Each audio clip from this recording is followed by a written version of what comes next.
সুন্দর প্রাকৃতিক দৃশ্যকে সঙ্গে নিয়ে সকলকে জানাই সুপ্রভাত। সকালবেলার পরিবেশটা কতটা সুন্দর দেখো। আমাদের চা খাওয়া দাওয়া সব হয়ে গেছে, আমাদের রান্নাবাড়িও মোটামুটি হওয়ার মধ্যেই।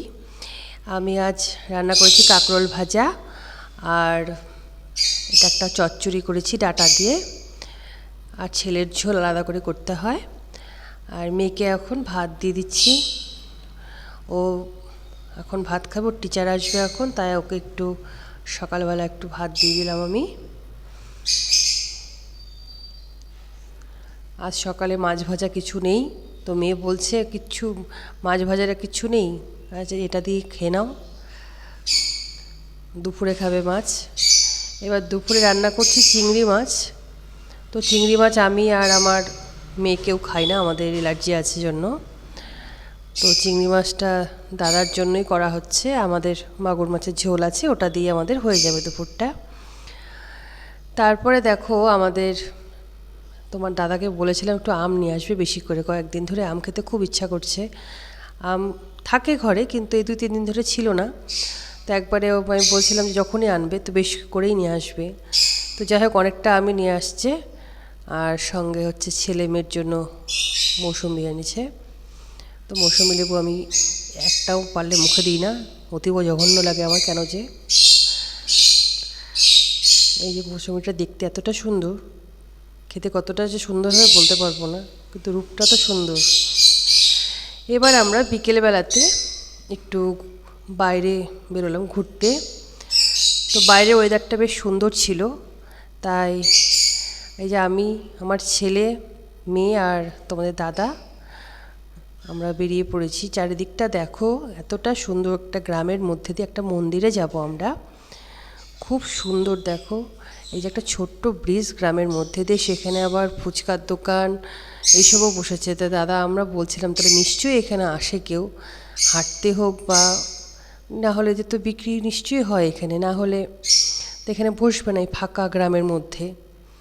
চারিদিকটা দেখো এত সুন্দর না, খুব নামার ইচ্ছে ছিল যে একটু নামবো, কিন্তু আমরা মানে যেই মন্দিরে যাব অনেকটা দূর, তো যেতে যেতে মোটামুটি সন্ধে হয়ে যাবে, তাই আমরা আর নামলাম না এখানে।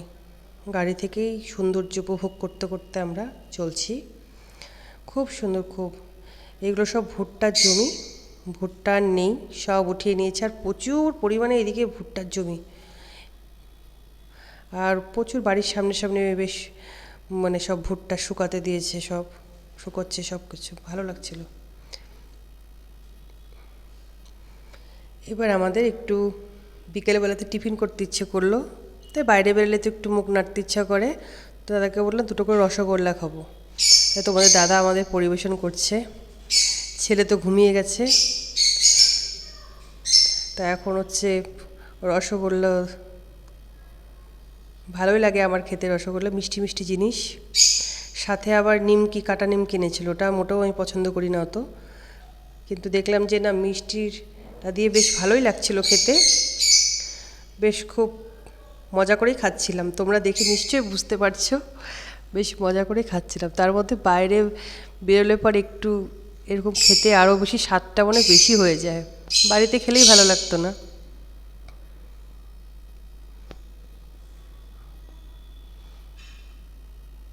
আমার মেয়ে বলছে আর মিষ্টি খাবো না, ও একদম মিষ্টি খেতে ভালোবাসে না।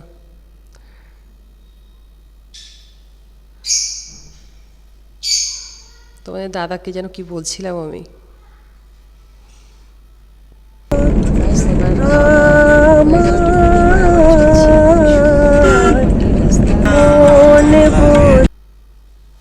এবার আমরা নেমে পড়লাম ওই সেই মন্দিরে।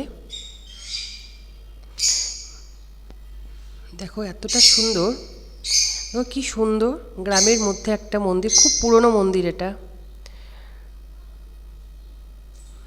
এটা দেখো কি সুন্দর, এই যে সেই মন্দির, মন্দিরটা খুবই ছোট কিন্তু একদম পুরনো মন্দির, খুব জাগ্রত মন্দির, সব ঠাকুরই জাগ্রত হয়।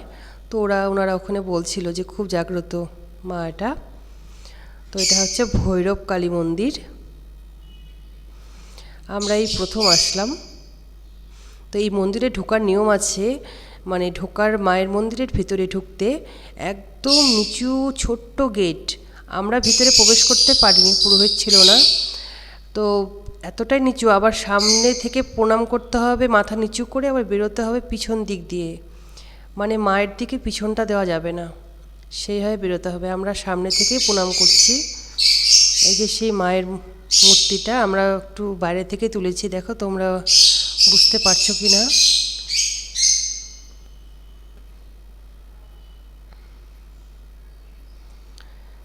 এই যে আমার ছেলে দান বাক্সে একটু একটু পয়সা ঢোকাবে এখন। এবার আমরা চলে যাব এখন। থাকতে খুব ইচ্ছে করছিল কিন্তু সন্ধে হয়ে যাচ্ছিল, বেরোতে হবে তাড়াতাড়ি। তা অনেকটা সময় ছিলাম আমরা, আমাদের বেরোতে বেরোতে মোটামুটি অনেকটাই দেরি হয়ে গেছিলো। এই জায়গাটা দেখো এত সুন্দর, আমি ওই জায়গাটা খুব ভালো করে তুলতে পারিনি। ওই কেতলিটার নিচেই ছিল শিবের একটা শিবলিঙ্গ ছিল, আর এটা শিবের মন্দির, মানে পাশে দুটো এরকম মন্দির করা আছে। বেশ বসার জায়গাটা এটা খুব সুন্দর। যে আমরা এবার বাড়ির থেকে রওনা দিয়ে দিয়েছি, চলছি। আর তোমার দাদা আর আমি দেখো কীভাবে গান করতে করতে যাচ্ছি।